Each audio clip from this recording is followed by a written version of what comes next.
And that's an interesting question. I think there's a lot that it can do, and there's a lot that it can also get in the way of. And we mentioned it a little bit earlier when I kind of talked about how a lot of churches, including mine, went to a virtual model for a number of months due to the pandemic. And so all of a sudden, you're not only a pastor, but you're a television producer. You're having to learn how to use this technology and put all this together. And so on some level, it was a great thing. Number one, there was already the tech out there to do it and do it well and do it fairly easily. And then it also got in the way, as I think it slowed down people coming back, because there's an ease to being able to say, I could get up and go and gather with the people of my church, or I can watch church online and stay in my pajamas and stay in my bed and still feel like I got something out of it, but you're not going to get the same thing. So I think there's a place where we see the same technology have a good side and a bad side in it. I think some other things that you look at, and I'm a little bit of a Luddite when it comes to this particular thing, because I really like physical books.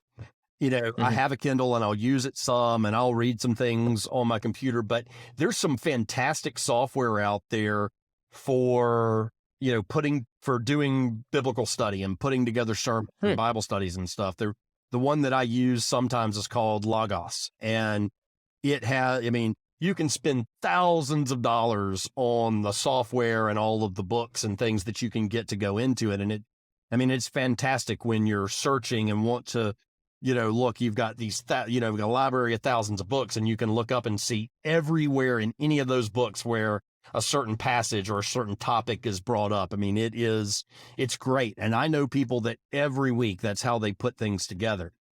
I've used it some. I'm not the best at it because I haven't really taken the time to really learn it, because there's something to me about sitting down with the books I know I'm going to use I would much rather be in a coffee shop than in my office and just sitting down there with my Bible open and my notebook and whatever I'm going to go and whatever else I'm going to be using.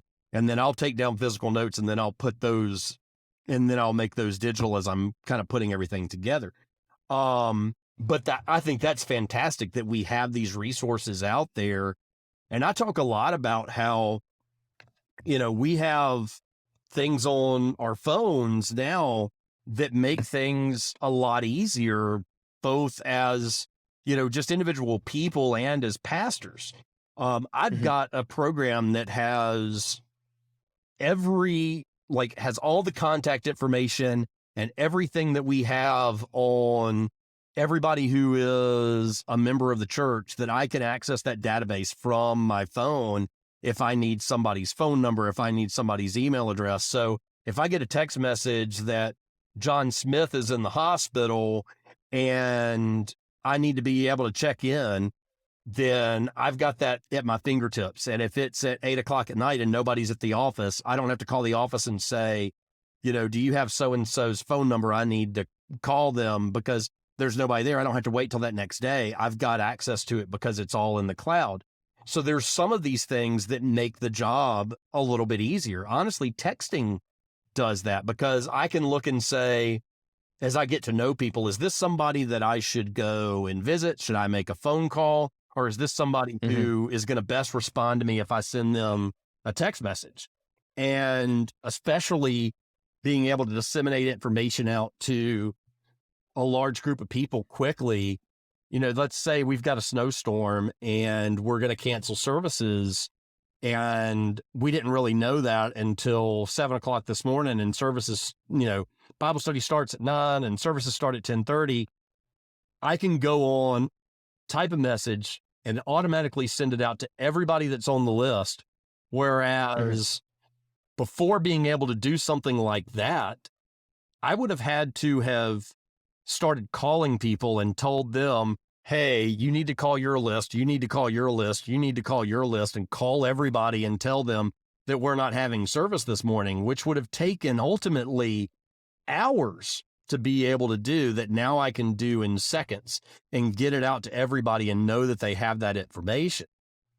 And so there's a lot of those practical things that come into it. And then I just think of the fact that, I don't have to carry around a big, heavy paper Bible with me everywhere. I have it in my pocket in whatever translation that I want it in. I can set up, there are apps that give you daily readings, daily devotional kind of things. There are apps that will give you daily prayer times if you are wanting to, say, follow a, particular method that's out there, the rule, a Franciscan rule where you're going to pray at a certain time of day, and all through this, you can set it up to where you're going to be reminded of all of those times. And I think these things are great. I think there's a lot out there. I think where things get in the way is, and I don't see it as much as I did maybe 10, 12 years ago. I think people have kind of seen that maybe it didn't work as well as it could. So one of the times when we were living on campus at the seminary, one of the jobs that I had was as a campus police officer. And I would spend time like sitting in the guard booth at the seminary it was just me and a computer. And I often worked these really late night shifts, and we would switch off Sundays. So we would rotate Sundays during the week. So on Sundays, if I was in the booth during the regular service time, I would look at one of these big churches that had a streaming service. And it was interesting that they looked at this as like an online campus at the time, and they would have chat going on the side, and they would have a certain pastor, a certain staff person who was in charge of that and talking to people. And they would look at those people as people who were attending their church. And I think we've gotten away from that a little bit because we've realized it's not the same thing.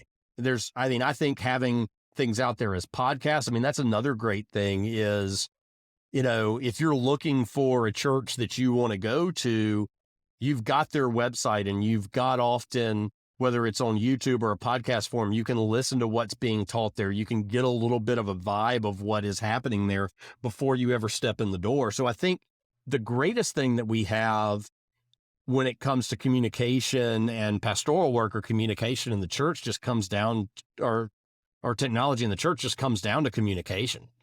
So, as you think about technology and being a pastor, as you think of technology in the church, what works really well is the communication aspects of this. And I really hadn't thought too much about that until I realized that everything I just said was all about communication.